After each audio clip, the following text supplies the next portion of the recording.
Keep your radio dial right here. You're locked into the hottest news station on the planet. Hot 702.5 in FM sound. Blazing today's hip-hop, R&B, and pop music. Keeping your radio on fire. Bringing you the hottest, realest, riskiest talk shows live 24/7. On hot7025fm.com. What's up? Hello, Laugh Therapy listeners, and welcome to Laugh Therapy, the show that is here to brighten your day, one laugh at a time, elevating your mood and your mental one laugh at a time. I am your host, Joe King, and we've got a thought-provoking and laughter-filled episode lined up for you today. Today we are diving into the intriguing topic of the intersection between sex and Black culture. We'll explore how culture shapes and influences our views on sex, sexuality, and sexiness in today's world. It's going to be a lively and enlightening conversation sprinkled with humor and insight, so grab your favorite beverage, get comfy, and let's embark on this journey together. And to do that, you guys know I've got my co-host with me. JD, aka Sunshine, was good. So get ready to laugh, learn, and maybe even blush a little as we navigate the fascinating world of culture and sensuality. Stay tuned, folks. Laugh Therapy is about to begin. How are y'all? Oh, and also remember, folks, laughter is the best medicine. Let's leave our egos at the door. There may not be enough room for them here, okay? Awesome. And we definitely want to hear from y'all today. So y'all got to comment. Because this is going to be a great topic for us today. Amazing. All right, so I'm going to kick off the questions. Okay, so tell me, how has the history of Black culture influenced contemporary attitudes and perception of sex? I feel like Black culture has shaped sexiness since before I was born. 100%. I feel like it's been an ongoing thing for generations on generations on generations. Even if you look back in Dorothy Dandridge. Yes. So before Marilyn Monroe, there was, Dorothy Dandridge, and then everybody was like, "Oh, Betty Boop was based off of Marilyn." No, she was not. No, she was not. Get your facts right. So it's like it all started with us. I think our voluptuous bodies, our lips, and the way that they shape our jaws when we smile. I think when Maya Angelou wrote Phenomenal Woman about Black women, I think it spoke to our sexiness. There's a sexiness not even in us physically, but in our confidence. There's a sexiness in our minds. There's something about us that is just freaking sexy as Black women. And I feel like at some point something happened that made us think that was a bad thing to embrace, because we are over-sexualized now, right? Our children are over-sexualized and seem to be older or more mature or sought after more by grown men than almost any other race. And I think that has a lot to do with the fact that we embody and have always embodied a certain level of sexiness as a culture as well. I think that our movements in our dances, even dating back, like I said, historically in Africa and even in some Native American and those types of cultures, Teano even, culture is just, it's a certain movement, and all of it stems from those Afro beats, from those, that culture. I was going to say, yeah, twerking didn't start in the 2000s. Yeah, I was like, all of that stems from back generations. In the day, right? So I feel like it just looked different. My bad. I feel like Black culture has influenced contemporary attitudes and perceptions of sex, even accidentally, just because there is sexiness in the way that we exist. Not necessarily in just the way we talk or we dance or we think or we make love or we love. There is a sexiness to our existence. So I feel like Black culture, I feel like sexy, period, was based off of the people of color, was based off of Black culture. There may have been something intertwined in there, mixed in, like I brought up Tejano, but Tejano has it has Afro culture in it. So that's my opinion. I think the history has shaped it quite a bit. I completely agree with you on that. The way I looked at it was like back in the 80s, 90s, who was our sex symbols? Our Holly Berries, our Jada Pinkett's, our Nia Longs, and all of those perpetuated sexy. And I'm not going to try to speak for other cultures, but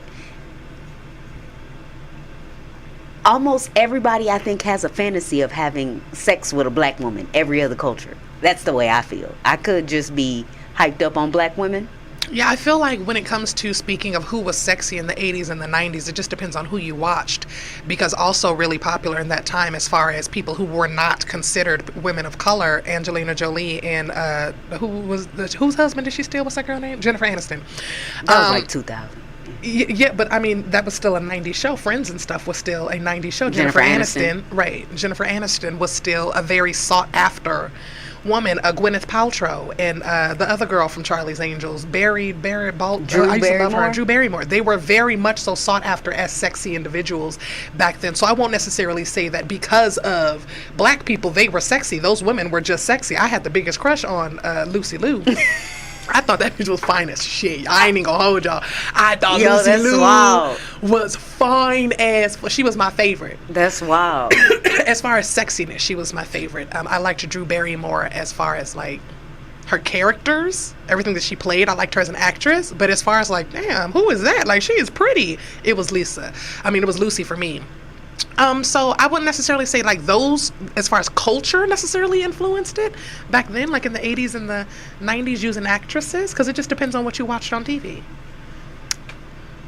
I'm a respectfully disagree, because I honestly feel like every different culture dreams, even though they might not vocalize it, of having sex with a black woman just because it's exotic. They feel like they'll get a new experience, right? No, you don't feel that way? No, I feel like, well, maybe it's just the comic in me. I feel like whenever somebody's talking about black women, they're always talking about the fact that we don't like giving it. Whenever anybody jokes about messing with a black woman or whatever, they talk about our attitudes. I think that's coming later. I'm just talking about the experience, the actual just sexual experience, not being in a relationship or multiple. I think that is who is probably fantasized about the most sexually. Okay. What role would you say music, particularly in genres like hip-hop and R&B, have played in shaping discussions about sex within black culture? Oh, man. So with hip-hop, sex has been used as a form of, I want to say, control in hip-hop. Even with women now, they're using their sexuality to take the power back with women. Men, they use it as, I'm a dog you out, as far as hip-hop goes. So I feel like that is how it shapes sex in our culture. But as far as like R&B, I feel like they create unrealistic expectations. I'm just gonna be honest. You listen to old R&B songs, or not even old R&B songs, but some R&B songs, they talking about having sex in the shower for an hour. Wait a minute. First of all, who is having sex for an hour after you get over a certain age? And what kind of water heater you got to have sex in the shower for an hour? My practical side start coming out. How do you heat up water that long to have sex in the shower for an hour? Most of the brothers that sing it be done before the song is over. That's another part of the unrealistic expectation. Your song is longer than your sex. No, honestly, in your 20s and your early 30s, you might get down like that a little bit here and there. I wanted them to get off of me. Yeah, you might get down like that here and there, but nobody's really having sex for hours once you pass a certain age. It's not happening anymore. Apparently Money Long says she disagrees. Look, and everybody, hours and hours. No, that ain't how it works. You feel me? We loved it because of the idea of it, but it creates unrealistic expectations. That's just how I feel. I want somebody to come out with a song that tells it how it goes. What role has music, particularly in genres like hip-hop and R&B, played in shaping discussions around sex within black culture. I know, Ayana, ain't they lying? They lying.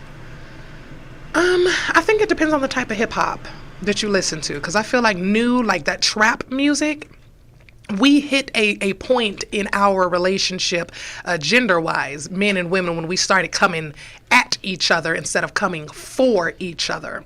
I feel like there was a lot of music in the 90s, even in the hip-hop era and in the hip-hop era in the 80s and 90s, where even when men were talking about sex, it was more of like a playful, what was those that night? It was a code like dun dun dun dun dun. Dun, dun, dun, dun, dun, dun, dun. I can't think of I think it had Ice Cube in it. I don't remember.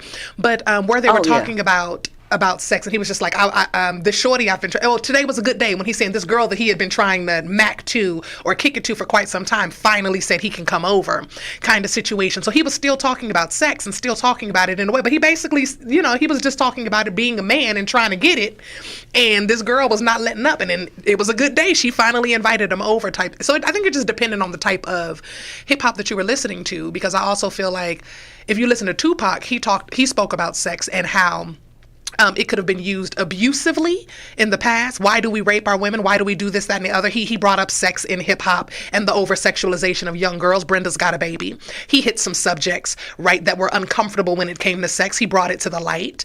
And it wasn't dogging or coming at women any type of way, but it still discussed sex. Oh, no, he had some ignorant, I'm talking about the songs I just brought up.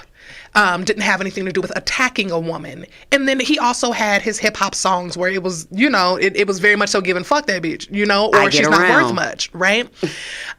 So again, I think as far as the role, it just depends on the pieces that you took from the music. Because if you only harped on the negative parts of hip hop when they were talking about sex in a negative way or in a demeaning way or dragging a woman, I feel like that's what you took from the music. But also there were hip hop songs where they were talking about sex in a positive light, or a woman that they, were chopping it up with or trying to date or whatever. She wasn't really with it.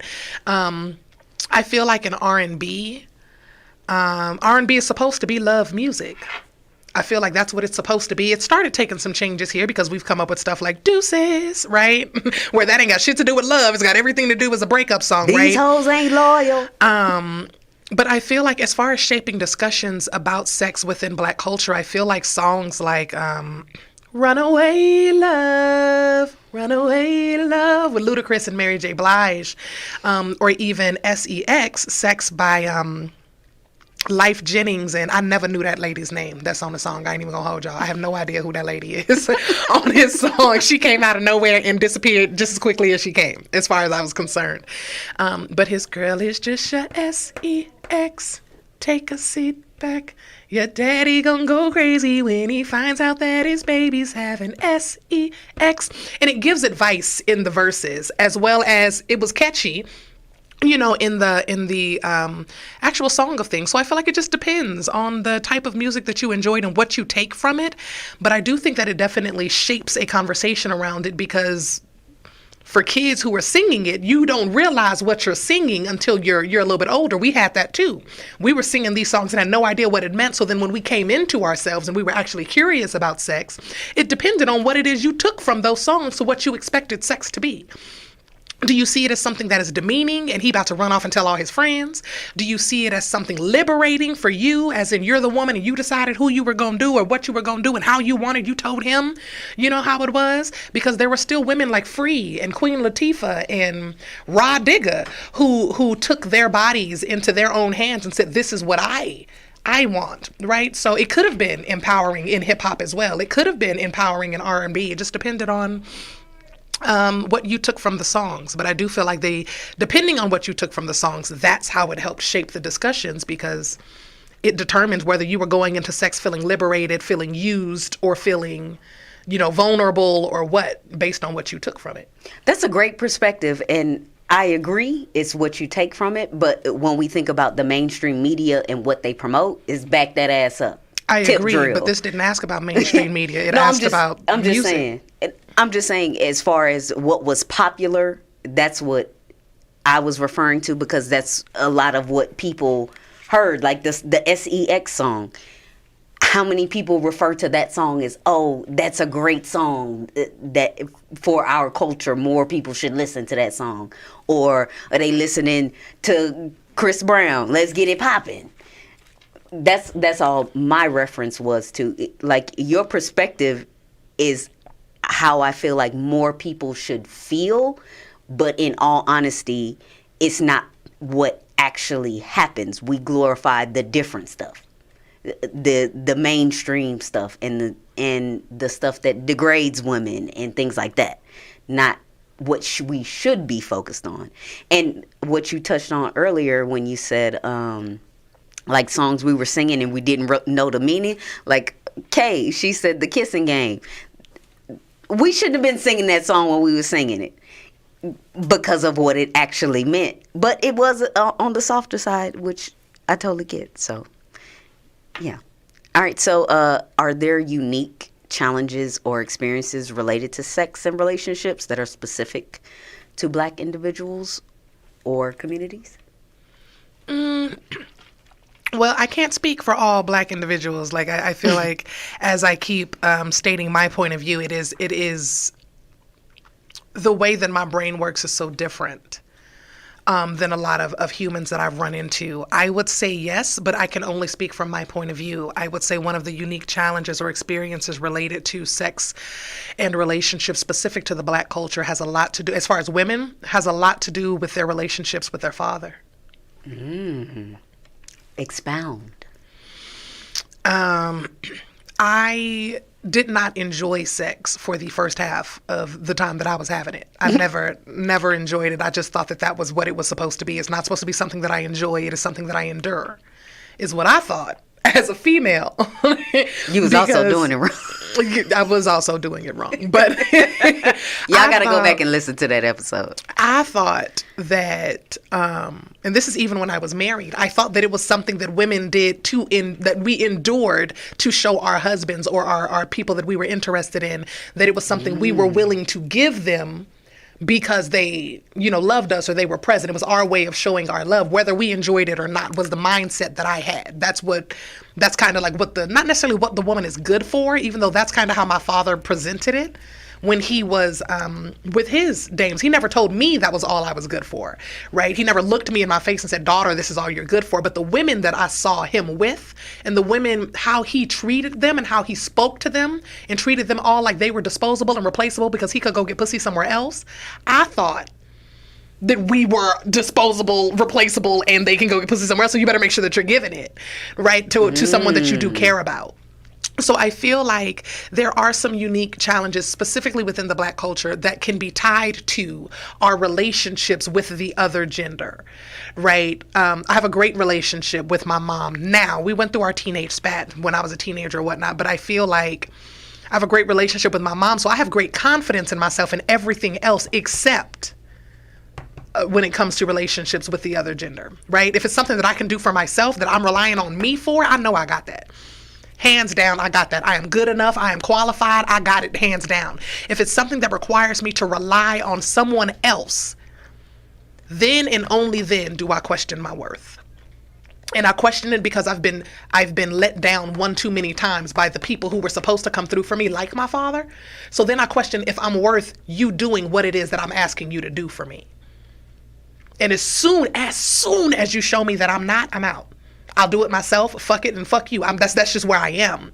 So I feel like there are unique challenges and experiences related to sex and relationships that are specific to Black individuals, because my personal experience is my relationship with the opposite gender stems from my relationship with my father. I can chop up and have a good relationship, homeboy or whatever, with men, but as soon as it extends beyond you just my homie, it's almost like this battle of, am I good enough to be anything more than just the homie, like an actual friend that you can be vulnerable with? I question if you trust me with that. An actual friend that you would protect or fight for, I question if I'm worthy of that. An actual, even a love interest. If you tell me, if you don't come out of your mouth and tell me you like me, you got a crush on me, in my head, you don't. I'm not even, my head doesn't even allow me to go there with you in my head unless you verbally, like you audibly say that you want something with me, because in my head, that's the only time I ever question it. So I feel like there can be even with the Leo in you? Yeah, I feel like I am capable of anything, and I do feel like I am lovable. I am worthy of love. But when it comes to a specific person, am I worthy of love from you? am I worthy of love from that person? I always have that little bit of question or whatnot because I wasn't worthy of it from him, from my dad. Oh, shit.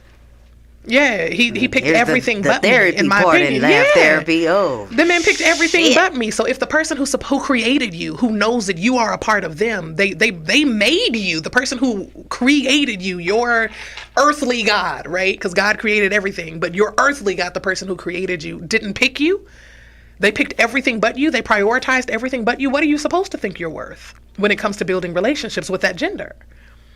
Right? So I do feel that is something that is unique or specific to our culture, that a lot of our relationships stem from how we, our relationships with our parents, for me. What about you? You just kind of blew my mind with that one. I mean, my answer was going to be similar to yours, but mine was stemming from the struggles that Black people used to have as far as men being emasculated during slavery. So when they came home to their wives, they wanted complete domination over their wives because they wanted to be in control of something because they couldn't control anything outside of their household. So that was my take on that. It was just coming from a different space. Yours was individualized. I get that. I also feel that at some point, though, and this is going to sound really like, what the fuck, coming from an activist, right? Coming from someone who definitely has fought who has fought for Black lives. But I feel like at some point we as Black people have to stop comparing the mindset of us today to the reasoning of back then. Not to say that it is not residual, right? A residual mindset, but to speak to a man being emasculated specifically back then, to explain why men want to be dominant in the bedrooms today, it doesn't, I won't say it doesn't compute. It doesn't hold as much weight to me as a woman if a man tells me he wants to dominate me because of slavery. You know, and they may not say that, but to have that mindset and to think that we as a culture today are making decisions today during sex, during relationship building, because of things that happened back then is an interesting.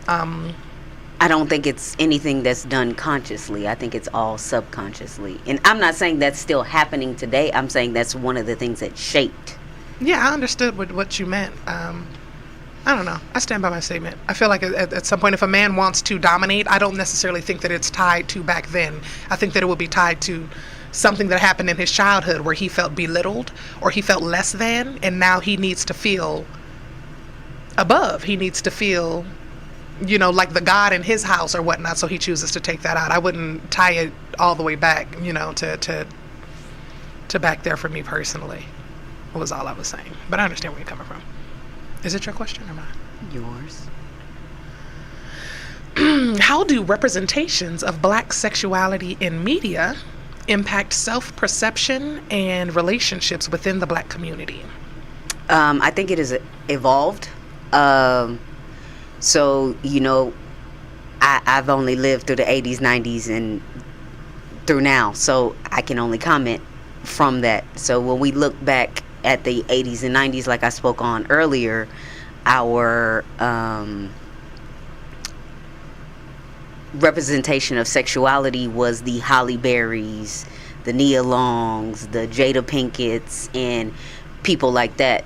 And it wasn't a full representation of our communities, because we have the Missy Elliott's, we have the Lizzos, we have all shades and colors, sizes, and everything. And I think now it has evolved into a place to where everybody is represented, much more than it used to be, because we used to have one beauty standard: slim, petite, pretty in the face, and that's what we all were striving for in some type of way. And if you weren't, you were deemed as unhappy, or you were deemed as unpretty. Damn, I'm pretty. Exactly. But now we're getting into the space where sexuality can come from anywhere. Lizzo has opened up a whole new light, and the was it BB? Was it? I don't remember the big girls something. Yeah, big black women. BBWs. Yeah, BBWs are celebrated now. Everybody likes them a BBW. I won't say everybody. Mostly everybody's into BBWs now, and it's become a thing as far as sexuality goes. So I think it has evolved and is going into a positive direction within the black community. I can't speak for any other communities, but yeah. What about you? I would agree. I think that as it continues to grow, we continue to see a blossom in blackness, and I love that. I was just looking at a video of Tim's the other day, and I was like, baby, because she's solid, all right? Tim's she got a solid body on her with a solid smile, right? I was like, baby, skin is beautiful. Yeah, beautiful skin, beautiful voice. She's got this light about her, and she's as chocolate as she wants to be, right? And I feel like back in the day, if you were chocolate and on TV like that, you either had to be extremely like, ooh, with your sexy, or you were comedic relief. Like, oh girl, the Wayans sister, way funny, stupid funny. And if she would have been able to, if it were today and she still looked like she did back then, baby would be one of the top Wayans in the doggone game. She was chocolate with full lips. She had long hair, beautiful little hips on her. She was gorgeous. And she still is, I'm sure. I ain't seen her, but she still was gorgeous. Today, she would be on everybody's screen. She would be Tiffany Haddish, or bigger. So looking at some of the people that I looked at back in the day, like, oh my goodness, she's funny, or she's amazing, or blah, blah, blah, blah. Being a brown-skinned girl, it was kind of like, but I wasn't, I knew I was funny, but I wasn't sure if I wanted to have to be funny in order to be on TV when I was growing up, right? I was like, I'm not Halle Berry. You know, I wasn't light-skinned with the curly short hair, and I wasn't that. So I would say, as far as representations of black sexuality in media, though, I think that people like Janelle Monáe and Lil Nas make it very, I won't say they make it easy, but they make it easier for our children to come out and be who they are. For our youth to come out and feel more comfortable that they can be accepted and that they're understood by at least one community of people. And they're not just fighting for themselves inside of a heterosexual world. They're like, no, we have our world too. And I can go and find, these people. And there's music that represents me. And there are spaces that represent me. And there are now clubs that I can go to that represent me that don't have to be underground for our safety, right? And I feel like we did that as far as a black culture, the drag culture. I feel like it's been, I won't say watered down, it has been, what's the word I'm looking for, saturated with all cultures, which is welcome and completely fine, all colors of the rainbow. However, I do feel that it was something that we, once again, created, much like the civil rights movement, and it kind of just got, I won't say taken over, but it ended up becoming more inclusive than we originally intended when we created the space.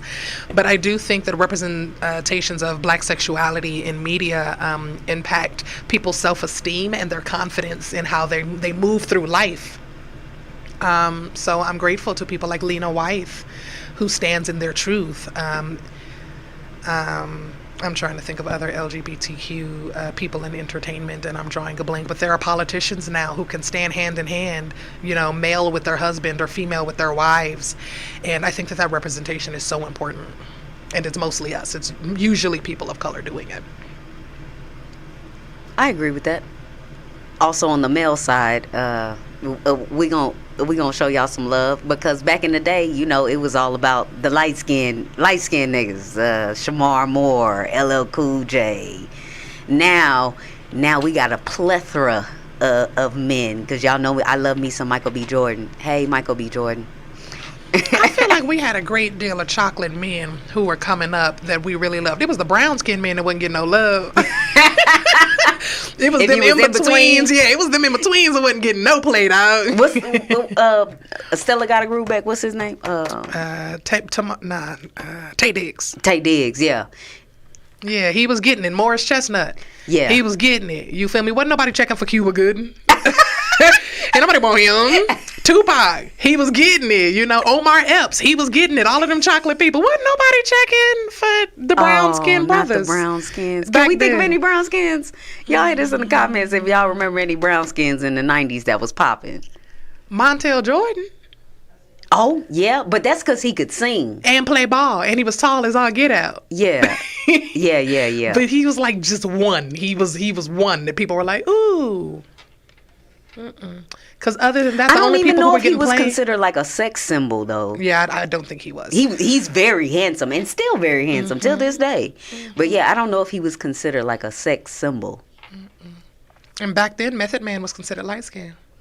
Yeah. He was brighter. Yeah. And now he daddy to a lot of y'all. So it was the in betweens. It was them brown skinned ones. It was us. There wasn't nobody trying to mess with us. It was the men, not the women. It was us. Not the women. Because Robin Givens, true. She was brown skinned. She was. Yeah. And the whole cast of Waiting to Exhale, the whole cast. Nah.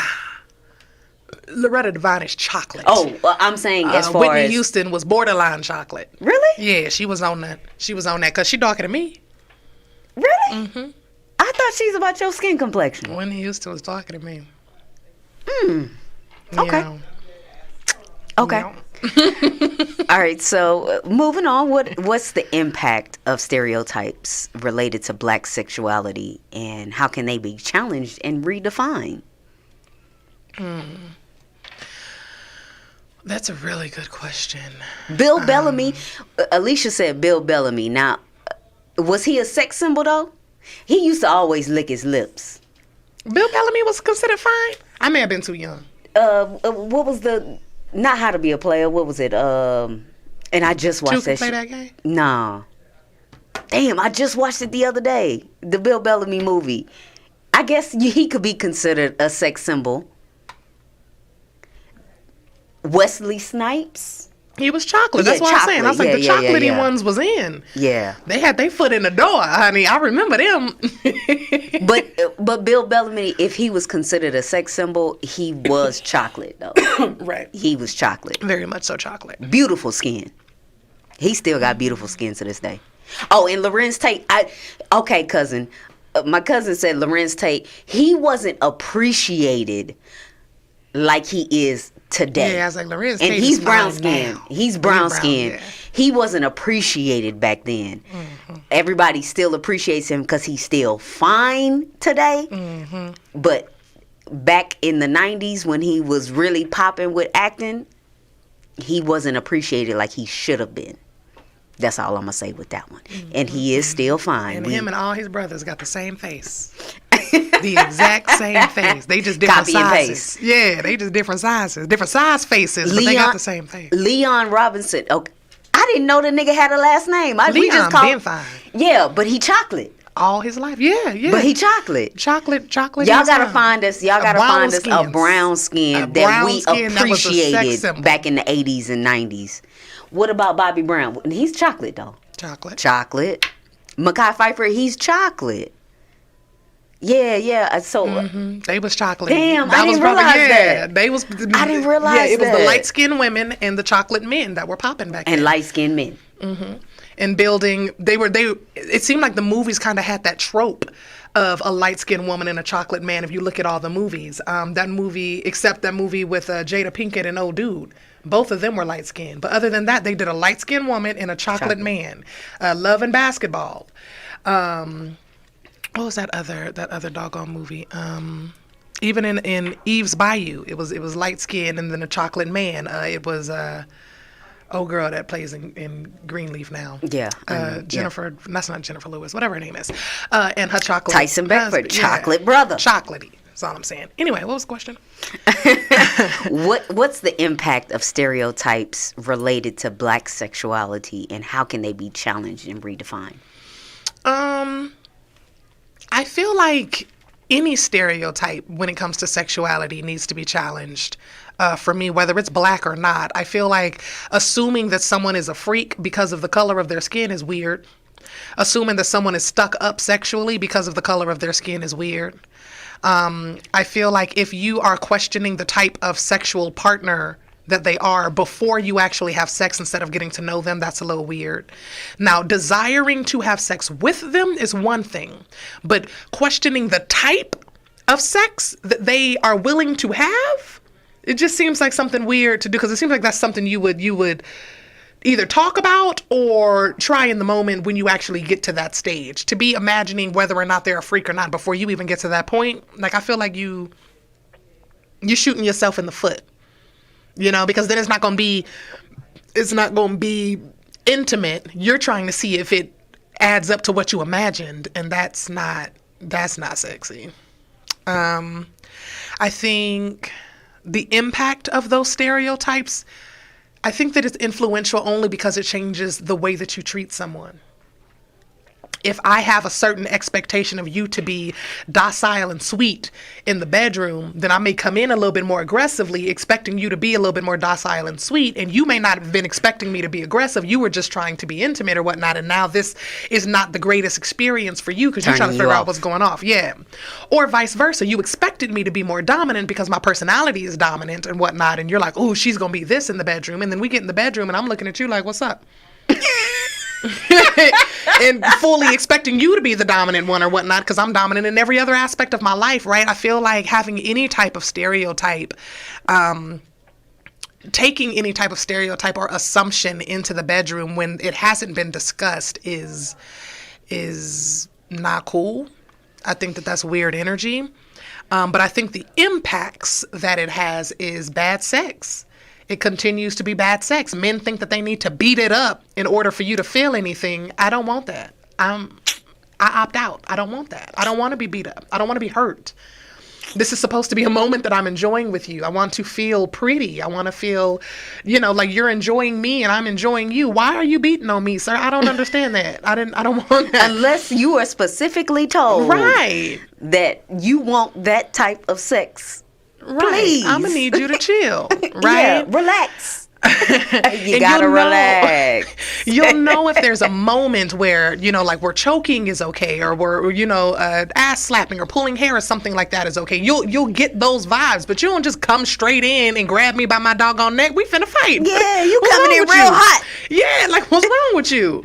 So I feel like those stereotypes of assuming that someone's going to be into something because you saw it on porn or you saw it in a music video or, ooh, this is how Black girls like it. It's going to set up somebody for failure. That's how you end up with bad sex.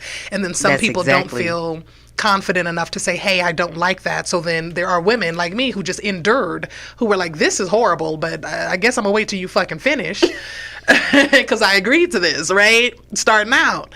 That's how I feel about the stereotypes. I feel like if you go into having sex with someone with typical expectations in your mind, you are wrong. You have failed. Well, that was my exact answer. You setting yourself up for failure. Because if you are trying to have sex with a Black man because you automatically assume from a stereotype that he has a large penis and he don't, you just set yourself up for failure. Mm-hmm. So I feel like that's an issue with stereotypes, is that you just setting yourself up for failure, because every individual is different. I'm sure there are lots of women in the chat or people that have come across Black men with average to below average junk. So don't set yourself up for failure with stereotypes. Everybody is different and everybody's bodies are different. So don't come in with any expectations. Y'all need to have conversations, because you just setting yourself up for failure. We don't want to do that. We don't want to do that. Oh, Ayana said Boris. Is he light skinned? He light skinned. I consider Boris light skinned, but I guess he could be considered brown skinned. Because I love me some Boris, too. I'll count him as one. That's fine.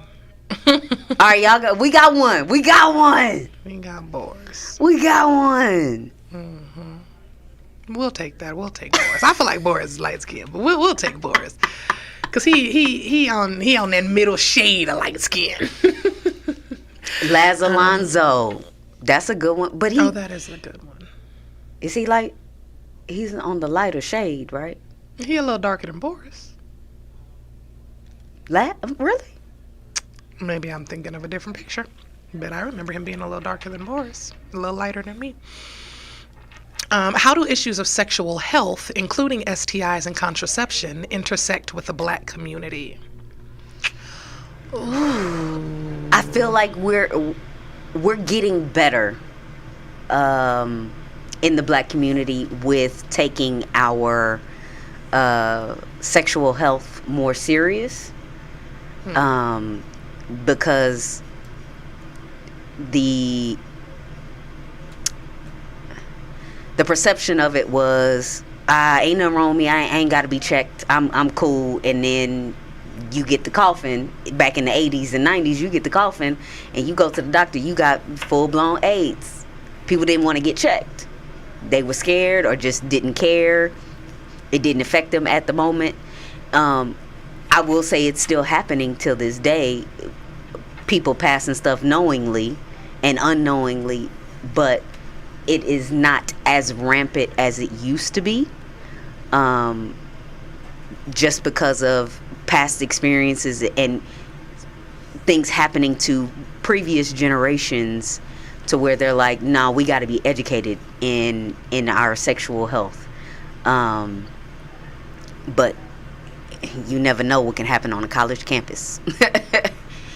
Shit's wild on a college campus. But I would say it's getting better as far as the black community, but that's just one of the stigmas that is that we didn't get checked. Black men don't like going to the doctor in general. I mean, that's just how they were raised. They don't believe what doctors are telling them most of the time, or don't want to believe what. Well, most black people don't have insurance, so they go to the doctor when they feel like they finna die instead of when they feeling a little sick like other people. Nah, there's some black people who have insurance and just like. Well, I know there are some. I'm just saying the majority usually do not have insurance, and even if they. It's like sexual health, though. You can go to the free clinic and get tested. That's been around for decades, so. I think it's just a mindset that we had. I agree and disagree. I agree that it is a mindset. I disagree that we're doing better. You don't think so? I do not. I feel like at this point, the entire CDC just needs to put a gate around Atlanta.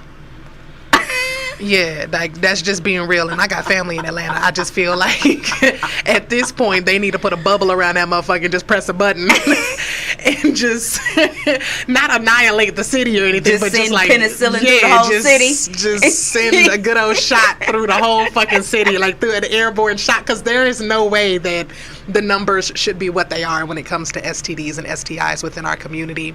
I don't know if it has to do with our fluidity when it comes to sex, or if something is happening to us and we don't notice it. I don't know if y'all have seen They Clone Tyrone, but like they're putting something in our food and water or something like that, specifically in our areas, that's causing us to be sick.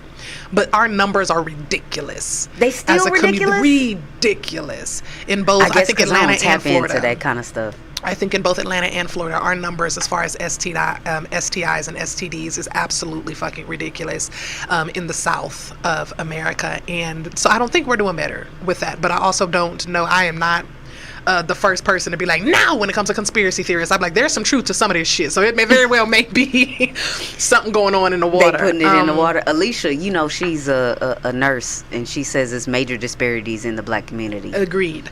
I thought it was getting better. It's not. Damn. Or it has not. I won't say it is not. It has not.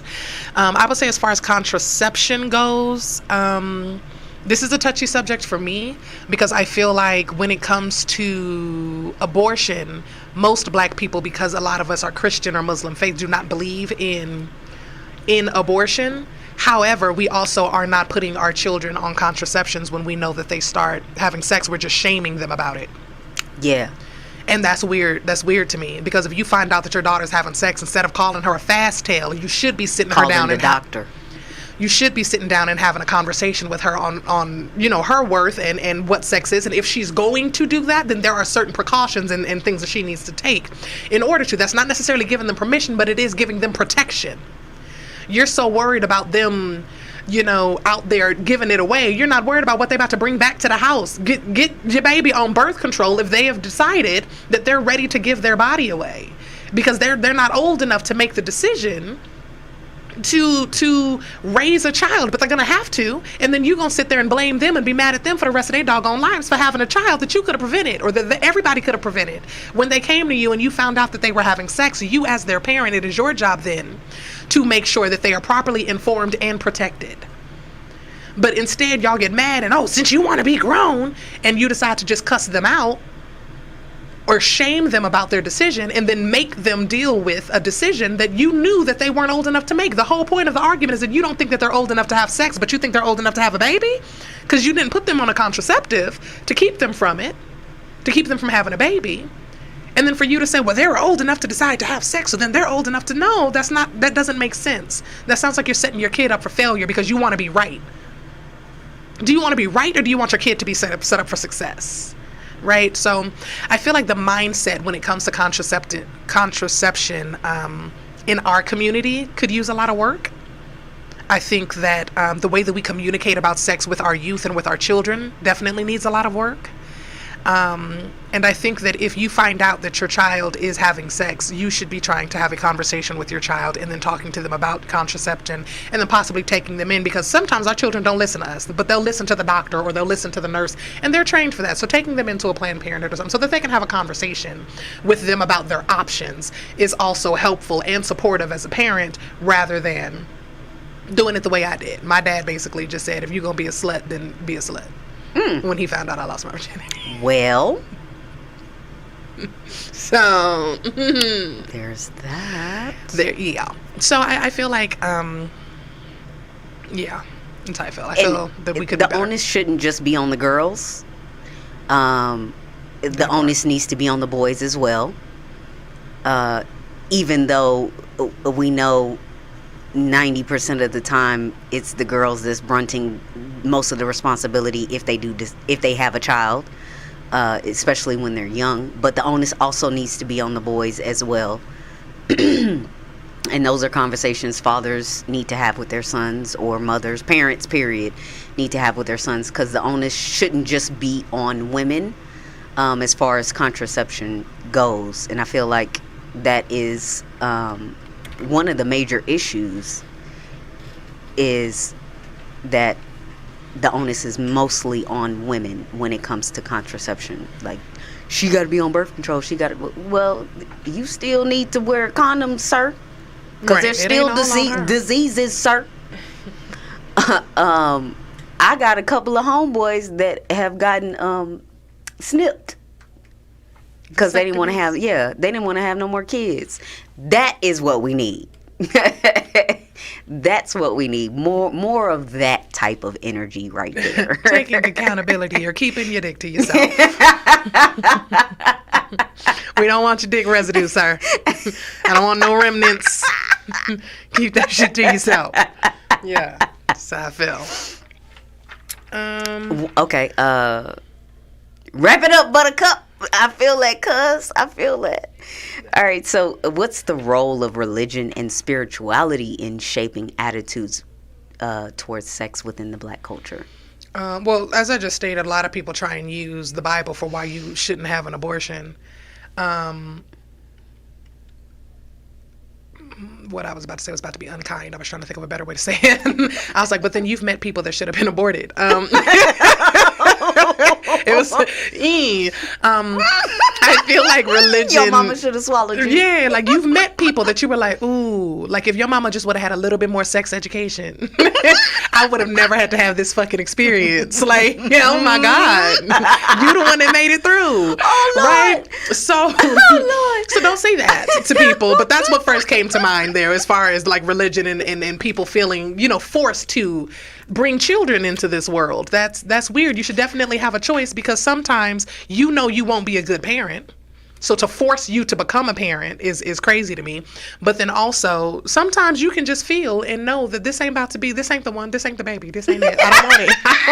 I am pro life for my baby, but I am pro choice for everybody else. Because my children get on my nerves, but they are going to be great. Okay, they are destined for greatness. Some of y'all's children, like, I wouldn't have blamed you, sis. No judgment. It's just how I be feeling. But I feel like religion